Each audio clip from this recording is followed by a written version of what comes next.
Hello po sa inyong lahat mga ka-crypto. Ako po si Pinoy Crypto Trader at sa video na ito ay atin pong pag-uusapan ang aking technical analysis dito po kay Fluky Ino ngayon pong June 2 taong 2024. At ang atin pong nakikita rito ay ang daily chart time frame ni Fluky Ino at ang aking short-term analysis po rito ay mukhang ito po ay makakaranas ng patuloy na pagbagsak at maaari pong umabot ito dito sa sunod na support line natin dito na 30 digits 21666 at akin pong ipapaliwanag ang dahilan sa video na ito mamaya. Pero bago po tayo magpatuloy ay nais ko lamang po munang bigyang linaw ang aking disclaimer kung saan ang nilalaman po ng video na ito ay hindi po ito isang financial advice. For education and information purposes lamang po ang layunin nito. Maliban po dito ay nais ko na rin pong magbigay babala na wala pong kahit anumang group chat ang Pinoy Crypto Trader. Ngayon ay check po muna natin ang kanyang performance dito kay CoinMarketCap kung saan ay bagsak po siya ng 1.64% base dito sa kanyang 24-hour performance. Pero yung kanyang 7-day performance ay nananatiling gain pa rin po siya ng 10.80%. Kaya yan, lamang na lamang po siya as compared dito po sa ibang mga top meme coins natin dito. 10.79%. Maliban lamang dito kay Dog Go to the Moon. Kasi talagang sumabog po kasi itong si Dog Go to the Moon. At saka bagong-bago pa kasi itong si Dog to the Moon. Kaya yan, natural lamang po talaga na siya ay umangat ng or magpakita ng ganitong performance. Pero syempre, pag magtatagal na rin yan at magiging establish na meme coin na katulad ng ibang mga meme coins, top meme coins natin dito ay sasabay na rin yan. Sasabay na rin po siya sa performance ng majority ng mga top meme coins natin dito. Ayan. Check naman po natin yung kanyang market cap at saka trading volume kung saan ay nakikita po natin dito na pareho pong bagsak. Ang kanyang market cap ay bagsak po ng 1.63% at ang kanyang trading volume ay bagsak din po ng 40.95%. Kaya yan, isa po yan sa dahilan kung bakit ko nasabi na mataas ang posibilidad na magpapatuloy po sa pagbagsak ang market price ni Fluky Ino sa mga paparating na araw. Ngayon i-check naman po natin ang kanyang official X account dito para malaman po natin kung meron nga ba silang latest announcement or tweet dito na maaring makaapekto sa kasalukuyang presyo nito sa mga paparating na araw. Ayan, meron po tayo dito si Jule, ayan, Alt Crypto Gems. New video, Complete Fluky and Token Find Staking Guide. Ayan, naglabas po siya ng guide kung paano po mag-stake dito kay Fluky at saka kay Token 5. Ayan, maaari po ninyong panoorin kung interesado po kayo sa pag-stake. Last 17 hours in our latest Token 5 blog, we explained the potential of tokenizing real-world assets in the article. How tokenization of real-world assets will facilitate efficient markets. Ayan, meron po silang blog dito kung saan ay pinaliwanag po nila kung ano ang potential or kung ano nga ba ang kagandahan ng real-world assets. Yan, para mas mapabuti ang market. Yan. Basahin na lamang po ninyo. Yan po yung link.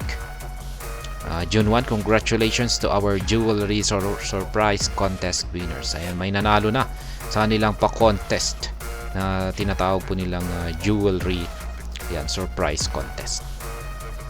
Ayan, kung nakapag-participate po kayo rito, ayan, check na lamang po ninyo. Baka isa po kayo sa kanilang mga napiling nanalo na kanilang in-announce dito. Ayan. Valhalla World Live Gameplay. Ito naman po yung kanilang game.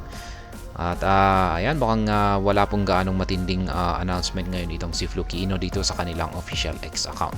Kaya atin na pong ipagpatuloy ang pag-technical analysis dito sa daily chart time frame ni Fluky Ino. Ayan, adjust po natin itong resistance line natin dito. Tanggalin po natin ito at baguhin po natin. Yan.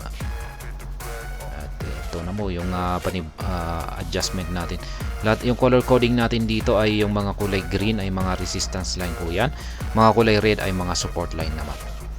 Kaya ayan, nagkaroon po siya ng rejection dito. Ayan, at di po niya kinayang bumalik or magpatuloy sa kanyang pag-angat sa presyo.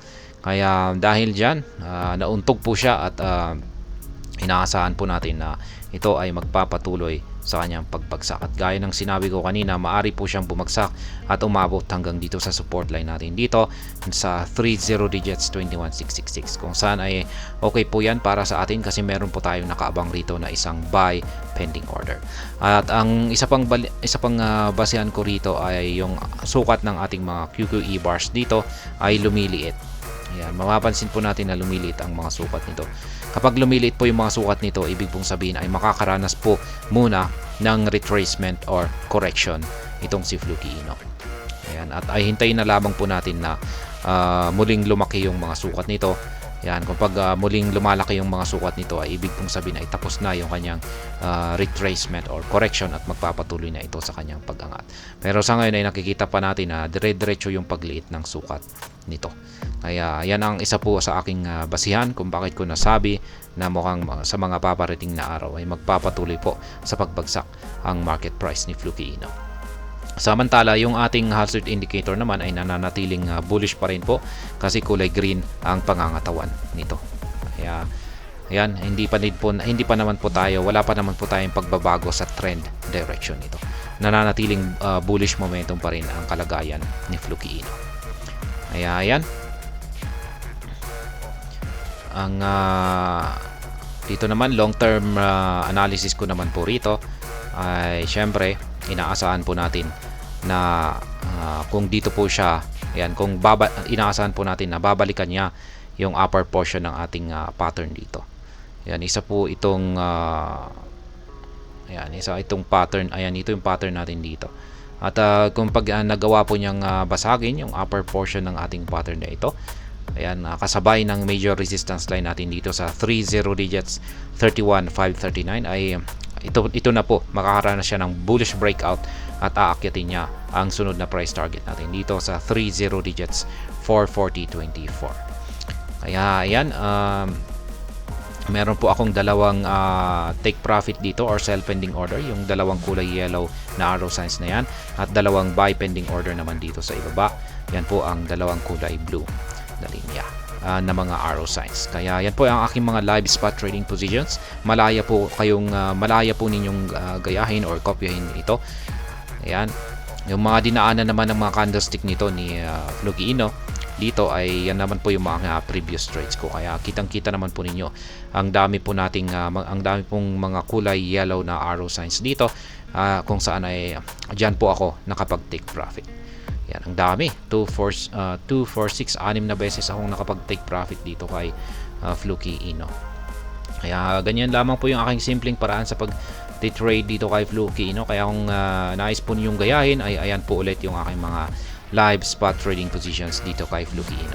Yung ginagamit ko pong platform sa pag-analysis dito kay Fluky Ino ay ang TradingView, at ang aking dalawang indicators naman po rito ay ang Hall Street Indicator. Ito po yung nandito sa chart, at yung nandito sa ibaba ay ang QQE Mode Indicator. Mga libre po lahat dito, wala po akong binabayaran dito. At ayan, hanggang dito na lamang po tayo sa video na ito. Sana po ay inyong nagustuhan ang aking paliwanag sa video na ito. Kung inyo po itong nagustuhan ay pakiclick lamang po ang like button nito. Para naman po sa mga bago lamang dito, kayo po ay aking inaanyayahan para mag-subscribe. Pakiclick na rin po ang bell icon nito dahil ito po ang siya magsisilbing notification nito sa mga bago kong videos na akin pong ina-upload sa aking YouTube channel na ito. Marami pong salamat sa panonood. Ingat po tayo lagi at God bless po sa ating lahat.